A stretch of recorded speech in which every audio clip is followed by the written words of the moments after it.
जय हिंद दोस्तों, स्वागत है आप सभी का मेरे इस प्यारे से लाइव सेशन जीके वाला में। दोस्तों आज की जो क्लास है बहुत ही खास और बहुत ही इंपॉर्टेंट क्लास होने वाली है। मेरे भाई आप देख पाएंगे थंबनेल में आपने देख लिया होगा कि 70 में 70 स्कोर कैसे करें। मेरे भाई आज मैं बताऊंगा इस क्लास में कि आपको 70 में 70 स्कोर कैसे करके आना है। दोस्तों आज आप देख पाएंगे इस लाइव सेशन में 2025 का हिंदी का मॉडल पेपर मैं ला दिया हूँ, जो कि इसका 901 ठीक है। और कोड देख पाएंगे मेरे भाई 801 बी ए ठीक है। कोड जो है यही है, जाकर आप कहीं भी सर्च करेंगे ऐसे ही मॉडल पेपर आपको देखने को मिलेगा। और ये मॉडल पेपर आपके लिए एक मॉडल पेपर ही नहीं है, ये रामबाण साबित होने वाला है आपके एग्जाम में, आपके मार्क्स गेन करने में। तो दोस्तों एक टोटल आपको पता होगा कि टोटल जो है 70 क्वेश्चन, सॉरी 70 नंबर होते हैं। और 70 नंबर ये होते हैं और 30 नंबर आपको जो है प्रैक्टिकल का मिलता है विद्यालय द्वारा। तो दोस्तों 30 नंबर वहां से तो मिल ही जाएगा, 70 नंबर कैसे आपको स्कोर करना है, कैसे आप अपना स्कोर जो है बढ़ाना है। आपका स्कोर बहुत कम आ रहा है तो कैसे मतलब कम समय में एक महीने में कैसे 70 में 70 स्कोर करें। बस लास्ट ऑप्शन आपका यही है, इस वीडियो को देखिए। इस वीडियो को देखने के बाद अन्यथा कोई भी वीडियो आपको देखने को जरूरत ही नहीं पड़ेगी। ऐसे ऐसे मैं ट्रिक, ऐसे ऐसे मैं जो है सारी चीजें मैं बता दूंगा कि उस स्ट्रेटजी को फॉलो करते हैं आप तो आपका निश्चित है 70 में 70 जरूर आएगा। चलिए दोस्तों वीडियो स्टार्ट करते हैं। और वीडियो स्टार्ट करने से पहले एक बात बता दूं मैं, तो मेरे चैनल पे जो पहली बार विजिट कर रहे हैं चैनल को सब्सक्राइब कर लें और वीडियो को लाइक करके एक प्यारा सा कमेंट जरूर करें। सबसे पहले हम लोग निर्देश पढ़ेंगे मेरे भाई। अपने पास होता है 3 घंटा 15 मिनट। कितना होता है? 3 घंटा 15 मिनट का टाइम होता है मेरे भाई। ठीक है, 3 घंटा 15 मिनट देता है बोर्ड। और 3 घंटे 15 मिनट में क्या क्या लिखना है, कैसे कितने मिनट में क्या लिखना है मेरे भाई, सारी चीजें मैं इस वीडियो में एक्सप्लेन करके बताने वाला हूँ। तो चलिए वीडियो को अंत तक बने रहिए। और बहुत ही कुछ है जो है जानकारियां, बहुत सारी जानकारियां आपको इस वीडियो में देखने को मिलेगा। अंत में मैं एक ऐसी मजेदार चीज बताने वाला हूं जिससे आप बोर्ड एग्जाम में बहुत अच्छा स्कोर कर पाएंगे। कमजोर से कमजोर बच्चा है जो कि बिल्कुल भी नहीं पढ़ाई किया है वो भी बहुत अच्छा स्कोर करेगा। बस आप अंत तक बने रहें इस वीडियो में, मेरी बातें अच्छे से सुने और जो भी मैं बोल रहा हूँ उसको फॉलो करें। बहुत ही बेहतरीन तरीके से आपको जो है स्कोर करने में सहायता मिलेगी। यहाँ पे देख पाएंगे सबसे पहले हम लोग जो है नोटिस पढ़ेंगे। ठीक है, जो निर्देश दिया है मेरे भाई, सामान्य निर्देश को हम लोग पढ़ेंगे। यहाँ पे देख पाएंगे दिया है समय 3 घंटे 15 मिनट। यहाँ पे मैंने जो बोला यहाँ पे दिया है 3 घंटे 15 मिनट आपको मिलता है। ठीक है, उससे अधिक मिलता है लेकिन कम नहीं मिलेगा दोस्त। आपको 3 घंटे 15 मिनट से 2 4 मिनट 10 मिनट अधिक दे देंगे सब, लेकिन कम तो नहीं देंगे, कम देंगे ही नहीं सब। ठीक है, टाइम सबसे पहले हम लोग निर्देश पढ़ेंगे। यहाँ पे दिया है प्रारंभ के 15 मिनट, यानी कि शुरुआत के 15 मिनट परीक्षार्थियों को प्रश्न पढ़ने में, यानी जो क्वेश्चन पेपर आपको मिलेगा उसको 15 मिनट पढ़ने में जो है लगाना है। सही प्रश्न अनिवार्य है, समझ रहे हैं ना, सभी प्रश्न अनिवार्य है और सही उत्तर भी अनिवार्य देना, मतलब सही सटीक आंसर आपको देना है। सभी प्रश्न आपको करना है, बोर्ड कहता है कि सारे प्रश्न आप करें। यह प्रश्न पत्र यहाँ पे देख पाएंगे मेरे भाई, दिया है क्या है आपका, यह प्रश्न पत्र आपके 2 खंडों में विभाजित होंगे, जो कि खंड अ में और तथा खंड ब में। खंड अ में क्या होगा, खंड ब में क्या होगा, सारी चीजें हम लोग नेक्स्ट बारी बारी से देखते रहेंगे। तो दोस्तों ये सारी निर्देश आपको पढ़ लेना है। ठीक है, बहुत ही इंपॉर्टेंट खास खास निर्देश होते हैं। तो यहाँ पे प्रश्न, सॉरी प्रश्न नहीं है, निर्देश नंबर क्या है, निर्देश नंबर 4 है आपका। इस सारे निर्देश आपको पढ़ना है, एक एक निर्देश 15 मिनट में आपको ये सारे पढ़ लेना है। तभी आपको अंदाजा लगेगा किस तरह से क्या करना है, भटकेंगे ही नहीं, किसी टीचर से सलाह लेने की जरूरत ही नहीं पड़ेगी यदि आप ये सारे निर्देश पढ़ लेते हैं तो। फिर भी अगर कोई डाउट पड़ता है तो क्लास में जो टीचर होते हैं, जो जिनकी ड्यूटी लगी होती है, उनसे आप डाउट क्लियर कर सकते हैं। दिया है इस प्रश्न पत्र में खंड अ में 20 बहुविकल्पी प्रश्न होंगे। जो ऊपर था खंड अ खंड ब, इस पेपर को 2 खंडों में बांटा गया था। यहाँ पे बताया गया है कि इस खंड में 20 बहुविकल्प, अ खंड में 20 बहुविकल्पी प्रश्न होंगे, जिसमें दिए गए 4 विकल्पों में से सही विकल्प का चयन करना होगा। जो कि बहुविकल्पी प्रश्न ऐसे होंगे जिसमें आपके 4 विकल्प होंगे और उस विकल्प में से एक सही उत्तर होगा, उसको आपको चयन करना होगा और उसका क्या होगा, 1 अंक आपको मिल जाएगा। दिया है OMR सीट पे, ठीक है।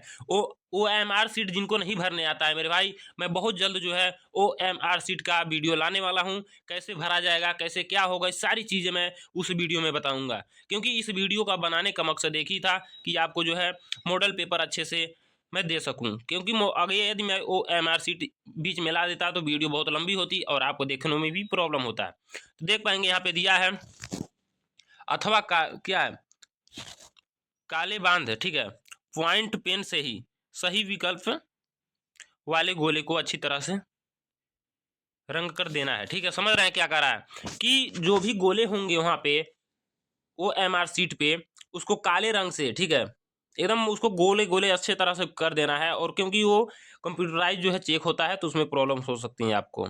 और खंड अ में जो है बहुविकल्पी प्रश्नों हेतु प्रत्येक प्रश्न के लिए 1 अंक निर्धारित किए जाते हैं। ये तो मैंने बताया ही आपको। OMR सीट पर उत्तर देने के पश्चात संबंधित गोले को काटे न अथवा इरेजर और वाइटनर का प्रयोग ना करें। यदि आप गोला ऐसे कर दिए मेरे भाई, ऐसे गोला करना होता है, यदि आप गोला कर दिए वहाँ पे तो उसको ना ही डबल गोला करना है आपको किसी ऑप्शन पे, और ना ही उसको काटना है। मैं एक वीडियो में बहुत जल्द बता दूंगा, बस बने रहिए आप इस चैनल पे। प्रत्येक प्रश्न में प्रमुख उनके निर्धारित अंक होंगे, ठीक है। जो भी प्रश्न होगा उसके अंक निर्धारित होंगे। और दिया है खंड ब में यह क्या होगा, वर्णनात्मक प्रश्न पूछे जाते हैं जो कि कुल 50 अंक के होते हैं। 20 अंक आपके जो है यहाँ पे बता दिया है, 20 अंक जो है आपके बहुविकल्पी प्रश्न होंगे। तो मेरे भाई आपको पास होने के लिए 23 अंक चाहिए, ठीक है। तो 20 अंक ये खुद दे रहा है मेरे भाई, 20 अंक तो मिल ही जा रहा है और 30 अंक आपके विद्यालय से मिल जा रहा है। यानी टोटल 50% आपको अंक मिल जा रहा है। 50% ही आपको लिखना है, ठीक है। 50% मेरे भाई नहीं लिख पाएंगे आप तो क्या लिखेंगे। इस वीडियो को देख लीजिए, 50% वो भी मिल जाएगा मार्क्स आपको। और यहाँ पे खंड ब में दिया है, खंड ब क्या है, खंड ब के प्रश्न के उत्तर कुमाना अनुसार और लिखने का प्रयास कीजिए। जो प्रश्न नहीं आता है उस पर समय न नष्ट करें। ये खुद कहता है यदि आपको कोई प्रश्न न पता हो तो उस पर आप समय व्यर्थ ना करें। समझ रहे हैं ना। कोई आपको जैसे प्रश्न, जैसे जीवन परिचय ही उठा लीजिए, महादेवी का आप याद करके गए हैं, जयशंकर का याद करके गए हैं, किसी और का याद करके गए हैं और वो न आए तो मेरे भाई उसको उस पर समय व्यर्थ ना करें। उसको लास्ट में लिखिएगा, ठीक है, अंत में लिखिएगा। और मैं बताऊंगा कैसे लिखना है, सारी चीज़ें मैं बताऊंगा। यहाँ पे देख पाएंगे निर्देश एक और दिया है, सारी चीज़ें आप लोग पढ़ लेंगे। आइए चलते हैं हम लोग प्रश्न पे। और प्रश्न आपकी जो है, ध्रुवस्वामिनी नाटक ऐसे दिया है कि लेखक कौन है, ठीक है। खंड अ में देख पाएंगे दोस्तों, खंड अ में दिया है बहुविकल्पी प्रश्न। जैसे हम लोगों ने निर्देश में पढ़ा दिया था, खंड अ में बहुविकल्पी प्रश्न निर्धारित होंगे और खंड अ में बहुविकल्पी प्रश्न निर्धारित भी हैं। टोटल 20 प्रश्न है और एक प्रश्न के 1 अंक मिलेंगे आपको, ठीक है। एक प्रश्न के 1 अंक मिलेंगे। तो दोस्तों ये रहा आपका पहला प्रश्न। और इसी प्रकार आपके 20 प्रश्न बहुविकल्पी प्रश्न है, ठीक है। यहाँ पे 20 प्रश्न जो है आपके बहुविकल्पी देखने को मिल जाएगा, ठीक है। यहाँ पे मैं स्क्रीन पे ला दे रहा हूँ, आप लोग स्क्रीनशॉट इसका ले लीजिएगा अच्छे तरह से, ठीक है। आप यहाँ पे स्क्रीनशॉट लेते रहिएगा, सारे प्रश्न को जो है अच्छे से स्क्रीनशॉट ले लीजिए ताकि आपको रिवीजन करने में, सारी चीज़ें करने में, सॉल्व करने में आसानी होगी। तो यहाँ पे देख पाएंगे मेरे भाई ये ऐसे ही जाता है प्रश्न। तो 20 प्रश्न इस तरह से है, ठीक है। बहुविकल्पी प्रश्न आपको इस तरह से मिल जाएगा देखने को। ये रहा आपका 10, 12 प्रश्न, 14, 13 सारी प्रश्न इसमें है। और अब हम लोग खंड जो है अ पूरी कंप्लीट कर दिए हैं, ठीक है। ये सारे खंड अ का प्रश्न था, यानी 20 बहुविकल्पी जो प्रश्न ऊपर जो चला मेरे भाई, 20 बहुविकल्पी जो प्रश्न ऊपर था, सारे जो है खंड अ के प्रश्न थे। अब हम लोग खंड खंड ब के प्रश्न देखेंगे जो कि वर्णनात्मक प्रश्न है। और ये ऐसे प्रश्न होते हैं जो कि आपके 50 अंक दिलाते हैं।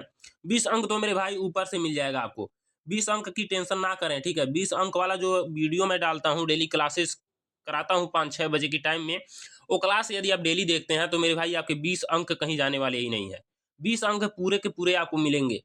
डर है आपकी किस चीज़ की, 50 अंक की। तो 50 अंक मैं कैसे दिलाऊंगा और कैसे आप जो है 50 अंक गेन कर पाएंगे, अपने स्कोर में कैसे बढ़ाएंगे, तो मेरे भाई इस वीडियो को बने रहें अंत तक। देखिए यहाँ पे सबसे पहले आपको देखने को मिलेगा निम्नलिखित गद्यांश पर आधारित 3 प्रश्नों के उत्तर दीजिए, ठीक है। यहाँ पे पूछा जा रहा है निम्नलिखित प्रश्न के आधारित, गद्यांश पर आधारित 3 प्रश्नों की क्या है उत्तर देना है आपको। 3 प्रश्न यहाँ पे पूछा जाएगा। यहाँ पे जो है आपका कोई जो गद्यांश होगा, ठीक है, गद्यांश उठा लेगा किसी भी चैप्टर से, क्लास 10th के किसी भी चैप्टर से उठा सकता है जो है गद्यांश, ठीक है। उसमें से एक पैराग्राफ उठाएगा, उसका पूछेगा जो है उपयुक्त क्या है गद्यांश का संदर्भ लिखिए। यहाँ पे जो उपयुक्त लाइन उठाया गया है यहाँ पे, ठीक है, ये जो लाइनें हैं यहाँ पे, इसकी जो है क्या पंक्तियां की, यहाँ पे क्या लिखना है आपको, संदर्भ लिखना है, मतलब ये जो है किस चैप्टर से है और किस जो है क्या है किसके एक किस जो कौन लेखक हैं इस चैप्टर के, ये जो चैप्टर से उठाया गया मेरे भाई किस चैप्टर से है और किस गद्यखंड से है, कौन इनके लेखक हैं, ठीक है। यदि आप ऐसे 3-4 लाइन नहीं लिखते हैं, प्रस्तुत पद्यांश हमारी पाठ्य पुस्तक हिंदी गद्यखंड से लिया गया है, जो कि इनके फलाना लेखक हैं, फलाने चैप्टर से लिया गया है, मेरे भाई ऐसे नहीं लिखते हैं आप, केवल लिख देते हैं कि इस गद्यांश के ऐसे मतलब यहाँ पे संदर्भ लिख देंगे, ठीक है, संदर्भ हेडिंग डाल देंगे। यहाँ पे मैं समझा दे रहा हूँ अच्छे तरह से आपको, एक पेज बना के मेरे भाई, यहाँ पे मैं एक पेज बनाकर समझाता हूँ आपको। मान लीजिए ये पेज है आपका, समझ रहे हैं, और यहाँ पे आप ऐसे संदर्भ हेडिंग डाल देंगे, ठीक है, संदर्भ हेडिंग डाल के लिख देंगे, यहाँ पे लेखक लिख देंगे, ठीक है, लेखक लिख देंगे, लेखक जैसे ही लिख देंगे नीचे यहाँ पे एरो करके नाम लिख दीजिएगा, चैप्टर यानी कि पाठ का नाम लिख दीजिएगा, ठीक है, ऐसे एरो करके पाठ का नाम लिख दीजिएगा, और नीचे जो है आप क्या लिख देंगे, पाठ का नाम लिखना है, बस इतना ही लिखना है, ठीक है, चैप्टर का नाम और जो है लेखक का नाम। यदि आपको कुछ भी नहीं पता है, बस चैप्टर का नाम ही जानते हैं, पंक्ति बनाना नहीं जानते हैं, तब ऐसा करेंगे, नहीं तो आपको लिखना है प्रस्तुत पद्यांश हमारी पाठ्यपुस्तक हिंदी गद्यखंड के जो है संकलित इस चैप्टर से लिया गया है, जो कि इसके लेखक फलाना है, जो भी है, ठीक है, इस तरह से उनका नाम लिख देना है। और भी अच्छी तरह से आप बना सकते हैं, जो भी स्कूल में नोट्स वगैरह में लिखाया गया है। यदि नहीं पता है तो एक प्यारा सा कमेंट करें, मैं सारी डिटेल में वीडियो बना दूंगा, जो कि 1 से 1.5 घंटे की वीडियो होगी। वो 1 से 1.5 घंटे ऐसी वीडियो होगी मेरे भाई, जो कि आप 100% 70 में 70 स्कोर करके ही आएंगे, यानी आपका 100 में 100 स्कोर बनेगा मेरे भाई। कुछ लोग कहते हैं हिंदी बहुत टफ होता है, मतलब हमसे नहीं हो पाएगा, 100 में 100 कैसे करेंगे, तो यहाँ पे बहुत ईजी है भाई, हिंदी क्या है, आप कर पाएंगे बहुत अच्छा स्कोर। यहाँ पे देख पाएंगे अथवा में 2 प्रश्न होता है। यदि आपको जो ऊपर का प्रश्न है, ऊपर का जो गद्यांश आपको नहीं पता है कि किस चैप्टर से है, इसके लेखक कौन है, इसके व्याख्या क्या है, तो आप नीचे का एकदम इजी तरह से कर पाएंगे। और कैसे हेडिंग वगैरह डालना है, मैं एक वीडियो के माध्यम से बताने वाला हूँ बहुत जल्द। 2 वीडियो आने वाला है मेरे भाई, OMR शीट और हेडिंग डालने वाला, तो सारी चीज़ें आप देख लेंगे इस चैनल से बस जुड़ करके। यहाँ पे देख पाएंगे ये पहला जो गद्यांश है, यदि आपको ये नहीं पता है तो इस गद्यांश को आप कर सकते हैं, अथवा जो है अथवा में सारी चीज़ें होती हैं। एक प्रश्न जो होगा आपका क्या होगा, संदर्भ पूछेगा, और एक प्रश्न में पूछा है हमारे देश का प्राण क्या है, यानी एक इसी में से पूरे प्रश्न होंगे, इसी में से जो गद्यांश है मेरे भाई, इसी में से सारे प्रश्न होंगे। और नीचे जो प्रश्न है, रेखांकीय अंशों की व्याख्या कीजिए, यानी कि जितने ही सारी चीजें के नहीं यहाँ पे व्याख्या करना, ठीक है, यहाँ पे मैं कुछ लाइनें कर दे रहा हूँ, उस चीज को आपको व्याख्या नहीं करना है, समझ रहा है, जितना मैं लाइन किया हूँ उतना आपको व्याख्या नहीं करना है, क्योंकि जितना मैं लाइन किया हूँ यहाँ पे उतना लाइन जो है बोर्ड नहीं किया है। यहाँ पे देख पाएंगे मेरे भाई, यहाँ पे सारी जो है पंक्तियों को लाइनिंग किया है, यानी जो है रेखांकीय अंशों की व्याख्या करना, जितने जितने लाइनों पे जो है आपकी रेखा खींची गई है, बोर्ड जो खींचा गया है उस पर आपको क्या करना है, उसकी आपकी व्याख्या करना है। ये आपको बात समझ आ गई होगी। चलिए बढ़ते हैं नेक्स्ट प्रश्न की तरफ। तो आपका पहला जो होगा गद्यांश से होगा, और नेक्स्ट प्रश्न जो होगा आपका पद्यांश से होगा। पद्यांश में भी ऐसे ही सेम प्रश्न आएगा और सेम नंबर का होगा दोस्तों। तो ये जो प्रश्न कितना रहा, 6 नंबर का था ऊपर भी, 6 नंबर का नीचे भी।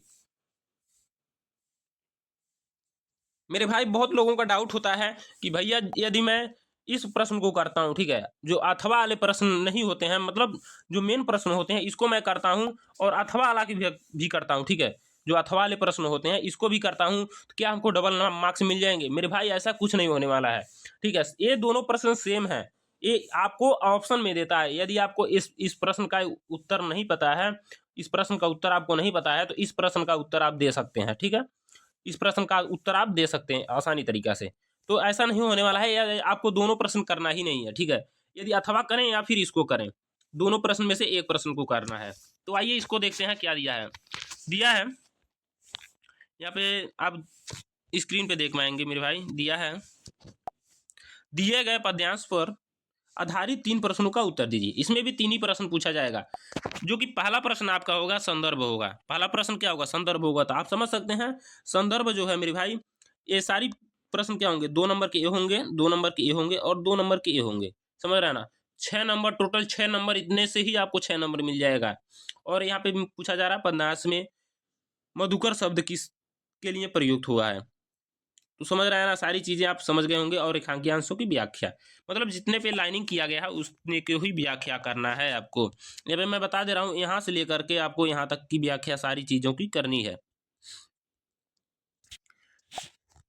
तो दोस्तों यहाँ से आपकी 6 नंबर क्लियर हुआ, और 6 नंबर जो है पद्यांश से, ठीक है, सॉरी 6 नंबर गद्यांश से और 6 नंबर पद्यांश से, यानी कि आपके टोटल 12 नंबर, 12 मार्क्स जो है आपको प्राप्त होते हैं इस तरह से। यदि आप अच्छे अच्छे से प्रश्न को करते हैं, तब सारी प्रश्न आपको पढ़ना है, सारे गद्यांश सारे पद्यांश जो भी आपके बुक्स में है, जो भी इंपॉर्टेंट आपको लगते हैं सारे प्रश्न लीजिए, प्रश्न को पढ़ लीजिए मेरे भाई। एक भी प्रश्न आपको छोड़ना नहीं है, अच्छे तरह से सारी चीजों को निचोड़ लेकर जाना है, आपके एग्जाम में बैठना है। तो इस तरह से आपके 12 नंबर यहाँ से क्लियर होते हैं 50 नंबर में से। समझ रहे हैं? 50 नंबर का जो प्रश्न था आपका, यानी कि जो लिखने वाला प्रश्न था 50 मार्क्स का, उसमें से आपको 12 नंबर निकाल दीजिए, ठीक है। यानी कि 12 नंबर आप इन दोनों को तैयार कर लेते हैं तो 12 नंबर मिल जाएंगे आपको। और बात करूं मैं इसी प्रकार प्रश्न नंबर 3 की, तो ये भी आएगा दोस्तों। इसमें आपका संस्कृत अनुवाद होगा, संस्कृत अनुवाद होगा। और दोस्तों संस्कृत अनुवाद में देख पाएंगे, यहाँ पे पूछा जाता है कि प्रश्न नंबर 3 में देखेंगे, दिया है निम्नलिखित संस्कृत पद्यांश, इसमें भी गद्य पद होंगे, ठीक है। इसमें जैसे हिंदी के आपके प्रश्न थे गद्यांश पद्यांश, ठीक है, उसमें व्याख्याएं पूछी जाती थी और संदर्भ पूछे जाते थे, उसमें से एक क्वेश्चन भी पूछे जाते थे। इसी प्रकार सेम इसका है, इसमें ना ही गद्यांश पूछे जाएगा ना ही पद्यांश, इसकी संस्कृत अनुवाद की जाएगी। संस्कृत पद्यांश में किसी एक शब्द, क्या है, किसी एक शब्द, क्या शब्द नहीं सॉरी संदर्भ है, सहित हिंदी की अनुवाद दीजिए, ठीक है। यहाँ पे अनुवाद भी लिखना है और संदर्भ, दो चीजें इसमें पूछी जा रही हैं, बस दो चीजें आपको लिखना है। दो चीजें यदि आप लिख देते हैं तो मेरे भाई 5 नंबर आपको मिल जाएंगे। यदि आप अनुवाद नहीं लिखते हैं, केवल संदर्भ लिखते हैं, तो संदर्भ के आपके टोटल 2 नंबर मिलने वाले हैं। संदर्भ लिख के आएंगे तो टोटल 2 नंबर मिलेगा। यदि आप अनुवाद लिख कर आते हैं तो टोटल 5 नंबर मिल जाएंगे, 3 नंबर बढ़ जाएंगे। तो आपको छोड़ना नहीं है किसी भी चीज को, ठीक है, किसी भी चीज को नहीं छोड़ना है। इसका आप बहुत ही अच्छे तरह से मैं क्लास कराया हूँ यूट्यूब चैनल में, जाइए प्लेलिस्ट को ओपन करिए और सारी चीजें पढ़ लीजिए अच्छे तरह से। हर एक चैप्टर का चैप्टर वाइज क्लास कराया हूँ मेरे भाई, तो जाइए फटाफट वहां पे देखिए। इस तरह से आपका जो है 12 नंबर वो गद्यांश पद्यांश और 5 नंबर का संस्कृत पद्यांश, यानी कि 12 प्लस 5 आपका टोटल 17 नंबर मेरे भाई। इस तरह से आपका जो है बनता है। यदि आप केवल गद्यांश पद्यांश तैयार करते हैं तो समझिए जे गद्यांश पद्यांश तैयार कर लेंगे तो कितना अच्छा स्कोर कर पाएंगे। अभी एक और पद्यांश नीचे में देखने को मिलेगा जो कि संस्कृत का ही है, जो कि प्रश्न नंबर 4 है, ठीक है। इतना छोटा प्रश्न मेरे भाई, यदि इतना छोटे प्रश्न को आप जो है अच्छे तरह से कर लेंगे तो इसका भी 5 नंबर आपको मिल जाएगा। बोर्ड एग्जाम कहता है कि आप अच्छे से थोड़ा सा पढ़िए, तो मैं नंबर क्यों नहीं दूंगा मेरे भाई, वो नंबर देगा क्यों नहीं, आप पढ़िए तो सही से। यहाँ पे प्रश्न नंबर 4 में दिया है, दिए गए संस्कृत पद्यांश में ऐसे किसी एक संदर्भ सहित की अनुवाद कीजिए, ठीक है।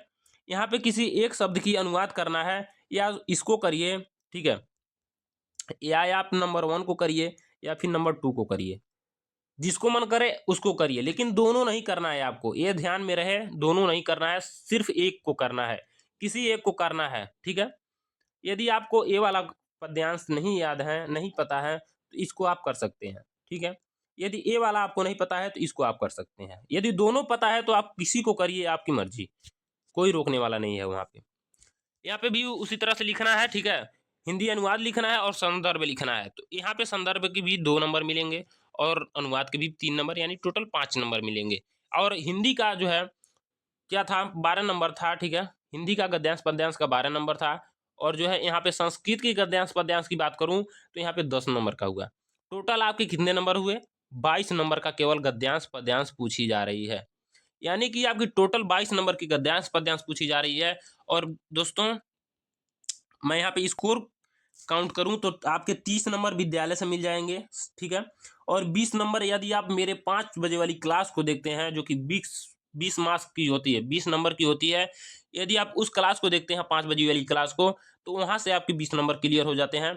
और टोटल यहाँ से कितने जो है हुए थे, 12 नंबर हो 10 नंबर हो, यानी कि 22 नंबर, ठीक है। यहाँ से आप 50 नंबर जोड़ सकते हैं, और यहाँ पे जो है 50 2 70 और 70 2 72, टोटल आपके केवल 72 नंबर मिल जाते हैं मेरे भाई, केवल आपको एमसीक्यूज पढ़ने से। और जो है क्या, गद्यांश पद्यांश हिंदी गद्य पद और हिंदी संस्कृत गद्य पद का इतना यदि आप पढ़ लेते हैं तो टोटल 72 नंबर मिल जाता है। और 72 नंबर वो प्रश्न होता है मेरे भाई, जो कि कोई लड़का जो सोच ले कि मैं स्कोर गेन नहीं कर पाऊंगा, तो वो भी कर लेगा, बस इस वीडियो को देख ले, ठीक है। तो आप समझ सकते हैं 72 नंबर कोई कम नंबर नहीं होता मेरे भाई, बहुत ही अच्छा नंबर होता है आपके लिए, सभी स्टूडेंट के लिए अच्छा नंबर होता है। लेकिन आपको तो 72 नंबर लाना नहीं है, ठीक है, 72 नहीं मेरे भाई, 100 में 100 लाना है। मैंने ऊपर लिख रखा है कि 100 में 100 लाना है तो लाना है, 72 नंबर से काम नहीं चलने वाला है। फिर आप आगे बढ़ेंगे और प्रश्न नंबर 5 देखेंगे। यहाँ पे क्या है मेरे दोस्त, देख पाएंगे, बहुत ही अच्छा और बहुत ही, ये तो जो है दोस्त आपका फिक्स होता है मेरे भाई। ये जो प्रश्न है आपका, प्रश्न नंबर 5, ये आपका फिक्स होता है। 3 नंबर जो है आपके कहीं नहीं जाने वाले हैं दोस्त, 3 नंबर आपको मिलेंगे ही मिलेंगे। ये 3 नंबर कहीं नहीं जाएगा, हर वर्ष फिक्स होता है, हर वर्ष, कि इस जिले में, इस जो है क्या डिस्ट्रिक्ट में ये प्रश्न 100% आता है। आप अपने विद्यालय से पूछ लीजिएगा कि कौन सा हमारे डिस्ट्रिक्ट में बार बार जो है आपके क्या खंड काव्य पूछे जाते हैं। विद्यालय वालों से पूछ सकते हैं आप कि हमारे विद्यालय में सर कौन से, मतलब अपने जिले में कौन से पद जो है गद्य खंड, सॉरी गद्य खंड नहीं, खंड काव्य जो है बार बार कौन से आते हैं। तो आप उस तरह से आप याद कर सकते हैं। खंड काव्य में देख पाएंगे आप, हमारे जो जिला है दोस्त, गोरखपुर के समीप जो है महाराजगंज जिला आता है, और महाराजगंज में जो है अपना जो आता है मेरे भाई मातृभूमि, ठीक है, मातृभूमि आता है। तो हमारे जो जिला था वो उसमें मातृभूमि का सर्ग आया करता था। यहाँ पे देख पाएंगे पहला सर्ग जो दिया है, मातृभूमि के लिए खंड काव्य के नायक चरित्र चित्रण बताइए, ठीक है। और दिया मातृभूमि के लिए खंड काव्य के द्वितीय सर्ग का कथा वस्तु। लेकिन तो इसमें से आप देख पाएंगे दोनों प्रश्न नहीं करना है, यहाँ पे लिखा हुआ होगा, ठीक है, दिया है एक प्रश्न को करना है, देख पाएंगे यहाँ पे एक प्रश्न को करना है। आप अच्छे से निर्देश को पढ़ें, ठीक है, प्रश्न को अच्छे से पढ़ें,